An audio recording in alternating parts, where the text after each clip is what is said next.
Bonjour, c'est Xavier, vous êtes bien sur la chaîne Xavmax. Si vous n'êtes pas encore abonné, faites-le tout de suite. Il y a de ça une année, je vous ai présenté la SolarBank premier du nom de Anker. J'avais été assez critique à son égard. Elle est juste ici pour vous. Je l'ai débranchée. Elle est restée dehors toute l'année. Elle fonctionne toujours aussi bien. Par contre, elle a toujours les mêmes défauts dont je vous avais parlé. Aujourd'hui, j'ai reçu la SolarBank 2 Pro. 2 cartons. Comme d'habitude, on déballe ça ensemble. Et puis surtout, on va regarder si Anker a bien tenu compte des remarques de ses consommateurs, des influenceurs, et si les défauts de la première génération ont été corrigés. Alors déjà, ce qu'on peut remarquer, c'est qu'il y a 2 cartons. Il y a un module principal, comme avant, de 1600 ampères-heure, auquel on peut emboîter d'autres modules complémentaires également de 1600 ampères-heure. Donc on peut les stacker comme ça ensemble pour arriver à presque 10 kWh. Chaque module est vendu séparément au prix de 800 €, tarif août 2024. Alors là, on a un carton dans un autre carton. Côté transport, ça arrive dans sur une palette filmée. Hop.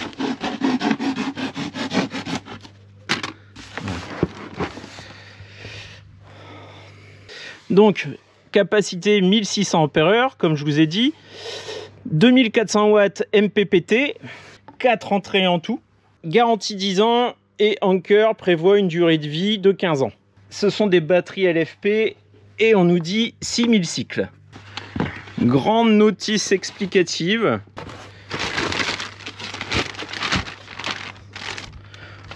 On garde un petit peu près le même design qu'avant. En tout cas, on est sur les mêmes tons, les mêmes matières, un très premium, un très quali. La première du nom, de toute façon, c'était pareil. Hein. C'est du métal. Alors, dans le carton, attention, il y a des accessoires sur les côtés. Ce ne sont pas uniquement des cartons de protection. Ce sont des rallonges MC4, les connecteurs hein, qui vont jusqu'au panneau solaire. Donc là, on a 4 rallonges. Et je pense de l'autre côté, on a la même chose. Voilà. Un connecteur qui va donc de la SolarBank jusqu'à notre prise. Donc ça c'est grâce à cette prise hein, qu'on va pouvoir récupérer l'énergie stockée dans la batterie. Voilà. De quoi fixer la batterie. Une pince, voilà, et des fixations pour les câbles. Alors, déjà, visuellement, elle est légèrement plus grosse que l'ancienne. On va les mettre côte à côte. Voilà, elle est légèrement plus haute. Légèrement plus large. Ensuite, on est quand même sur des formats assez similaires. Sauf que cette nouvelle version, elle a beaucoup plus de fonctionnalités. Déjà, regardez.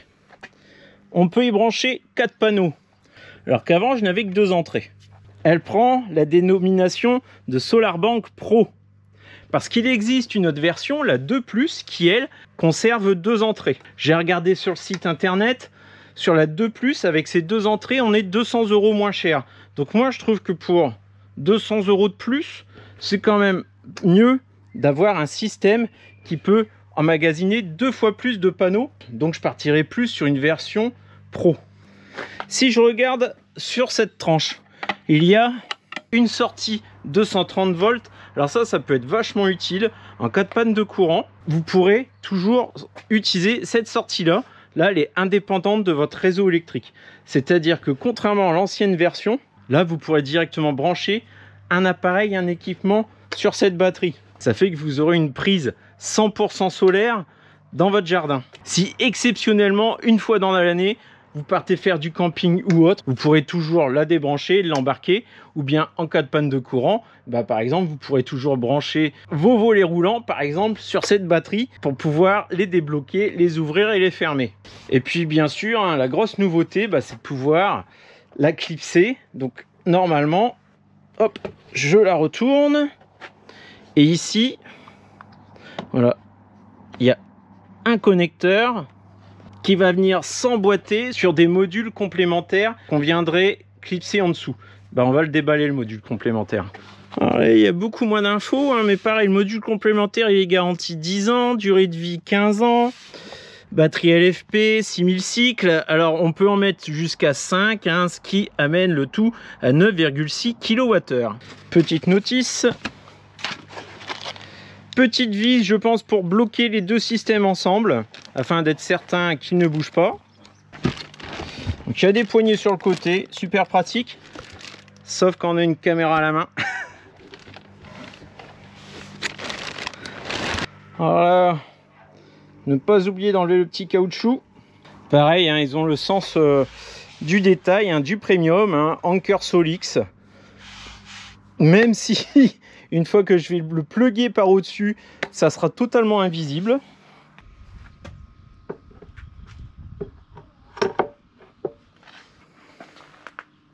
Gros avantage également pour cette SolarBank 2, c'est qu'on n'a plus besoin de micro-onduleurs. Alors avant, sur l'ancienne version, donc on avait cette boîte là, avec à côté, obligation de mettre un micro-onduleur qui lui se chargeait de transformer l'électricité contenue dans cette batterie en courant continu vers notre domicile en courant alternatif. Du coup, on avait deux câbles qui repartaient d'ici vers le micro-onduleur pour ensuite brancher ça sur notre prise électrique. Alors que là, on est en sortie directe, hein, vers notre prise de courant, comme ceci. Donc, plus besoin de micro-onduleur, le système est intégré et complet. On nous dit de faire attention et de ne pas dépasser les 60 volts, hein, par entrée MPPT. Ça veut dire attention de ne pas mettre des panneaux en série. Vous pouvez les mettre en série si l'addition des deux ne dépasse pas les 60 volts. Moi là, juste en face, justement, j'ai 4 panneaux. Il y en a 2 de chez Anker, les 2 premiers, les 2 noirs, et ceux d'à côté d'une autre marque. Anker vendent la batterie en lot avec des panneaux, mais si vous avez déjà des panneaux, vous souhaitez les acheter séparément, vous êtes libre de le faire. Les panneaux, ce sont des connecteurs universels, dits MC4. Ça ressemble à ça. Et ce format-là, il n'a pas changé depuis plus de 10 ans. Encore une fois, je le rappelle, hein, les systèmes que je vous montre, ce n'est pas du tout pour être autonome, hein, c'est pour faire baisser fortement la facture énergétique et de conserver sa production, parce que si vous ne consommez pas votre électricité à l'instant T, eh ben, c'est perdu, ça part dans le réseau et c'est refacturé chez les voisins. Donc ce type de système, hein, ça vous sert surtout à stocker votre production et de l'utiliser au moment où vous en avez réellement besoin. Et justement, au moment où vous en avez réellement besoin, là, contrairement à avant, où on faisait donc sur la première génération des estimations de ces consommations, donc dans l'application, on pouvait faire un planning et mettre en sortie en fonction d'un horaire la quantité d'énergie dont on estimait avoir besoin. Donc soit il fallait voir les nombres fortement à la baisse pour être certain de consommer toute l'intégralité de l'électricité que le système va nous fournir, et si c'était à la hausse, l'énergie était perdue. Alors que là, ils ont eu la bonne idée de sortir un compteur d'énergie qui va informer au système en temps réel l'énergie consommée par notre domicile, et donc d'être au plus proche du 0 watt consommé sur le réseau public pour utiliser en priorité notre énergie stockée, et surtout d'éviter d'injecter de l'électricité sur le réseau si on n'en a pas besoin. On ouvre cette petite boîte ensemble. Alors, pour ceux qui ont déjà regardé mes vidéos, c'est le même principe que chez Li. Ça se met dans son tableau électrique, c'est une pince ampère métrique. Alors, petit bémol, hein, le système n'est pas compatible avec chez Li jusqu'à aujourd'hui. Anker a préféré développer sa propre solution plutôt qu'une solution tiers. Alors, ça a un avantage, hein, c'est que du coup, il maîtrise la chaîne de A à Z. Hein. Ils sont certains que le système est compatible, parce que bon, chez Li, il existe plein de compteurs différents, et d'un système à l'autre, des fois, c'est pas compatible avec la solution qu'on utilise. Donc là, au moins, on est sûr que ça fonctionne à tous les coups avec les batteries Anker. Donc voilà, c'est un format directement qui peut se plugger, donc c'est même fait pour se plugger sur un rail du tableau électrique. Donc alors, on a 3 pinces ampère métriques. Ça, c'est si vous êtes en triphasé. Moi, je suis en mono, donc je vais utiliser qu'un seul module. Donc là, on a une mini antenne. Et si jamais le signal n'est pas assez fort, vous avez une petite antenne supplémentaire externe. Ça, n'importe quel électricien pourra vous le mettre. Ensuite, c'est pas non plus très compliqué, hein, c'est juste qu'il faut quand même interagir dans le tableau électrique. Donc, bien sûr, pensez tout simplement à disjoncter, à couper l'électricité avant. Alors, derrière le panneau, je récupère le câble MC4 et je lui mets une rallonge. C'est simple, hein, tac. Voilà la rallonge, hein, suffisamment grande pour venir. Vous voyez là, j'ai 4 panneaux. On arrive facilement au milieu. Donc bah, je vais mettre tout simplement la batterie au milieu. Je répète l'opération 4 fois, sauf là ça c'est grand. Donc 3 fois. Tous les panneaux Anker sont fournis d'origine avec des équerres à monter soi-même sur le panneau. Je vous l'ai déjà montré dans une précédente vidéo. Je vais pas le refaire. Ça se monte relativement vite, hein, comptez 10 minutes par panneau.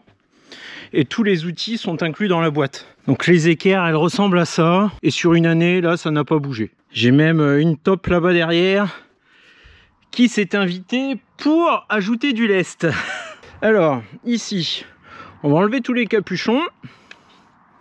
Et donc les panneaux comme ça. Panneau 1, panneau 2, panneau 3, panneau 4. Ne pas se mélanger et mettre un pôle positif avec un négatif d'un autre panneau. Ça serait dommage. Donc là, je prends une paire. Je vais passer derrière. Le positif puis le négatif. Hop, voilà. Panneau 1 branché. Panneau 2. Alors le panneau 2, vous l'aurez peut-être reconnu. Mais moi j'ai enlevé toute l'électronique, tout le truc embarqué qui était avec ce panneau. J'en ai marre, ça marche une fois sur deux. La batterie est de bien trop petite capacité. Donc ça fait déjà un moment que c'est débranché. Le panneau, il va être branché directement sur le système de Anker. Et j'envoie balader l'application et la batterie qui était fournie avec. Donc j'ai démonté la plaque en dessous, hein, pour récupérer directement le câble d'origine du panneau.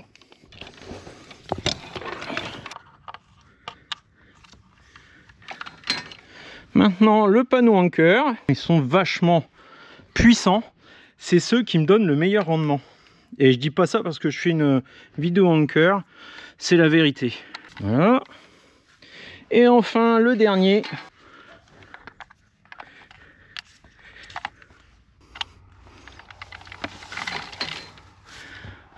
Donc là, vous avez vu, c'est quand même ultra simple. Ensuite, vous reliez simplement la prise électrique sur votre réseau domestique et c'est tout. On va simplement se rendre dans l'application, ajouter le système et c'est bon, ça produira de l'électricité. Alors moi, j'ai déjà l'application Anker, hein, puisque j'ai déjà un système. Je vais lui dire d'ajouter un autre système, plus ajouter un appareil, on va l'allumer. Voilà. Donc la recherche est en route, il l'a déjà trouvé. Donc je clique dessus.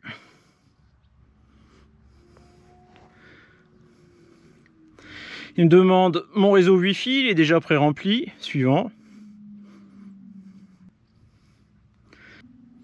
Mise à jour, forcément, hein, tout ce qu'on achète de nos jours. Hein. Il y a une mise à jour à déployer. Donc il y a une mise à jour pour le module principal et aussi une mise à jour par la batterie d'extension. Hop, je clique sur mise à jour. La mise à jour est bientôt terminée. Sur la SolarBank, premier du nom, moi ce que je pouvais lui reprocher, c'était de ne pas pouvoir injecter de l'électricité en provenance de cette batterie en même temps que les panneaux solaires. Donc c'était soit les panneaux, soit les batteries, mais l'énergie ne pouvait pas venir des deux en même temps pour compléter une production solaire qui serait insuffisante au moment de la demande. Et donc il fallait attendre que les panneaux s'arrêtent de produire, qu'ils produisent moins de 30 watts pour que la batterie prenne le relais. Et par conséquent, même s'ils produisaient peu les panneaux, cette énergie-là, on l'oubliait. Maintenant, la batterie fonctionne en même temps que les panneaux. C'est-à-dire, si les panneaux produisent trop, ça recharge la batterie et ça injecte une certaine quantité dans la maison. Et au contraire, si les panneaux ne produisent pas assez, l'énergie demandée est comblée par l'énergie en provenance de la batterie. Et ça, c'est vraiment le truc qui me dérangeait avec l'autre. Autre souci que j'avais décelé également, c'est que lorsqu'on passait un ordre, une modification de consigne, bah ça ne s'appliquait pas immédiatement, voire même des fois un quart d'heure, 20 minutes après. Alors que là, à ce qui paraît, ça s'applique immédiatement. On va le vérifier ensemble. Tiens, mise à jour terminée. Voilà, hop, suivant. Démarrer. Nom du système. On va mettre Xavmax. Créer. Suivant. Terminé. Voilà, là on voit que le système a décidé de m'injecter par défaut 200 watts. Parce que je suis en mode personnalisé. Et donc là, je pourrais lui dire d'utiliser les prises intelligentes ou consommation personnelle. Là, il va falloir que j'aille dans mon tableau pour installer le compteur intelligent. Pour moi, c'est le meilleur mode. C'est grâce à ça que cette batterie va dévoiler tout son potentiel. Mais bon, sans ce compteur, je peux toujours donc planifier des horaires et la quantité d'énergie que je souhaite. Alors bien entendu, je n'avais plus de place dans mon tableau, mais le smart meter est installé. Je l'ai laissé provisoirement sur le côté. Il faut que j'aille racheter un rail. J'ai positionné la pince ampère métrique tout juste au niveau de mon arrivée d'électricité, c'est-à-dire en sortie du disjoncteur général. Je n'ai pris qu'une pince sur les trois puisque je suis en monophasé. Si j'étais en triphasé, j'aurais utilisé les trois. Là, ce qui est dommage, c'est que je suis obligé de laisser les deux autres. Les pinces ampère métriques sont solidaires entre elles. Je peux pas en utiliser qu'une. Enfin, si, j'en utilise qu'une, mais les deux autres restent accrochés. Le smart meter est directement reconnu dans l'application du smartphone. Aucune difficulté à signaler. Par contre, bon, je dois l'associer uniquement avec la SolarBank 2. C'est incompatible avec la première SolarBank. Alors, on va passer à la conclusion. Alors déjà, ce que je voudrais dire, c'est que ce kit, il est beaucoup plus réactif et il a plus de fonctionnalités que l'ancien. On peut empiler plusieurs batteries l'une sur l'autre pour étendre la capacité. Mais le reproche que je vais faire, enfin, là, j'ai mis 4 panneaux pour une batterie avec une extension. En réalité, c'est trop de panneaux par rapport à la capacité de la batterie là sur une belle journée comme aujourd'hui. Bon clairement, une demi-journée, les batteries sont pleines. Et le problème, c'est qu'ensuite, le micro-onduleur intégré, c'est un 800 watts. Je ne peux pas sortir plus d'énergie que 800 watts. Donc la production de mes panneaux qui avoisine les 1500 watts, c'est bridé à 800 watts. Je pensais qu'il y aurait une mise à jour qui nous permettrait de passer à 1000 watts, mais en réalité non, les 1000 watts, c'est lorsqu'on branche un appareil supplémentaire sur le côté, sur la prise de secours.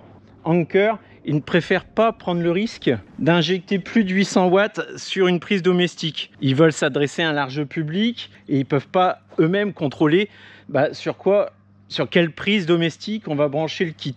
Donc si vous avez une installation récente, si vous connaissez la grosseur de votre section de câble, si vous êtes sûr de votre installation, c'est un peu dommage de se limiter à 800 watts alors que j'ai des panneaux qui peuvent produire bien plus. Lorsque la batterie n'est pas pleine, bien entendu, là, la pleine capacité, elle est utilisée pour remplir la batterie. Une fois que la batterie est pleine, c'est fini. Donc, moi, je dirais qu'en hiver, là, 2 batteries pour 4 panneaux, c'est pas mal. Par contre, en été, la batterie, elle va être trop rapidement pleine. Et je vais perdre de la capacité photovoltaïque. Donc, il faudrait que ce kit, il ait au moins 1, voire 2 batteries supplémentaires par rapport à ce qu'il a aujourd'hui. Ou bien... tout simplement, je vais dédier là uniquement 2 panneaux sur ce kit et ces 2 panneaux là, et je vais les remettre sur l'ancien kit Anker. Donc merci Anker d'avoir pensé à moi, de m'avoir envoyé ce nouveau kit afin de pouvoir l'évaluer et puis constater effectivement qu'il est bien mieux que le premier. Vous avez tenu compte de nos remarques et vous les avez appliquées dans un nouveau produit. Donc là, on est sur un produit quasi parfait. Encore merci à vous tous d'avoir suivi cette vidéo. Tous les liens seront en description. Allez, ciao et à bientôt.